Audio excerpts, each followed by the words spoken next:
العمر 32 سنة، الحالة الاجتماعية متزوج حديثا. نعم منذ شهرين. فرحان؟ لا هيك راه بيسك كلامي. آمين. طيب عرفت وش الشهادة اللي معك؟ والله سادس ابتدائي ما وصلت دراسة. وش أسباب ما وصلت الدراسة؟ ظروف مادية في البيت.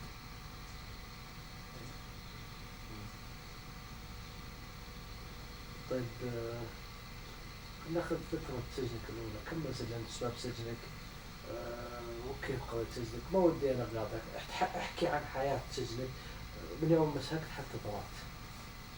شفت الأحداث عن 27 و 26 في العراق وأفغانستان، والمشايخ بعض المشايخ يتكلمون يقولون المسلمين يقتلون صار عندي حماس للدفاع على جهاد. استفتيت من المشايخ وذكرتهم في التحقيقات وافتوني بالخروج. جهزت الخروج حتى قبض علي عام 27 شهر 4 في مخططات. قضيتها في السجن 6 سنوات، حكم 3 سنوات، طوف 3 سنوات عليه. أسباب تطويل الثلاث سنوات الأخيرة؟ والله إني ما أعلم وش الأسباب. يمكن وجدت الدولة أنك بس لازم مثلا عندك نية خروج وتحافظ عليك. نعم شوف أنا ما في شيء يعني ما دخلوا قلبي، لكن الظاهر لهم واللي أنا أتكلم فيه واللي أنه إن شاء الله خلاص بإذن الله اللي تائب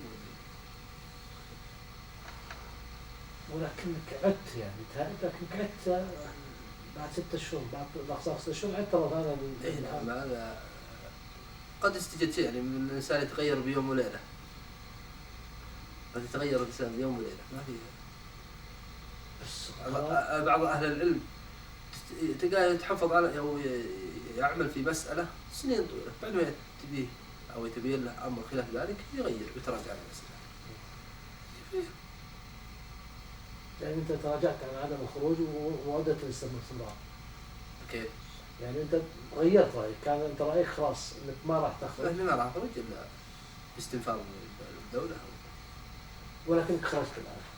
خرجت الأوضاع يعني لما طلعت عشت مستقل فترة طويلة يعني في البيت الحمد لله لا أني من شفت الأوضاع الأخيرة الأيام الأخيرة صح بعد.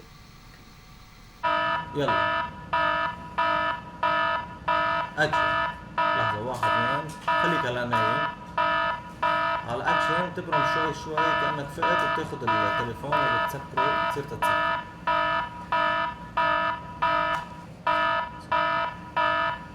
أكشن.